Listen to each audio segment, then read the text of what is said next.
ស្ដីអ្នកនរគ្នាត្រឡប់មកកាន់ channel YT3K ទៀតបាទនេះខ្ញុំមកថតពីទស្សនភាពនៅក្រោមផ្ទះហើយនឹងគៀនផ្ទះអំពីការចាប់សត្វបាទយើងមើលទាំងអស់គ្នាបាទនេះកូនមន់ទៅយកមកបាទចាប់មន់ហើយមានមន់គូសំដែរបងប្អូនបាទនេះអាំងត្រីកូនត្រីក្រាញ់យ៉ាបាទចាប់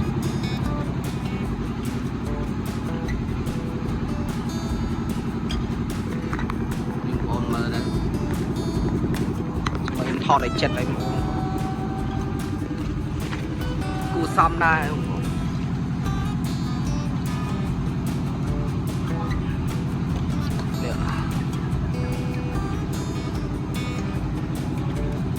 kiaនេះច្រើនហ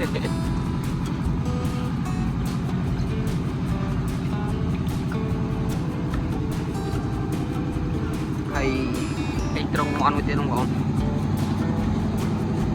អូនោះមន់ពងក្រាបបងមើលសុំមើលទៅច្បាស់ហើយបងប្អូនណាក្រាបបងបងនឹងមន់ញាក់មន់ព្រៃបងប្អូន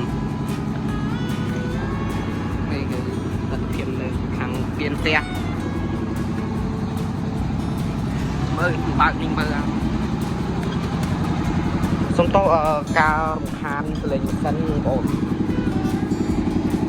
លើសលេងខ្លងមន់ហ្នឹងបងក្រាបបង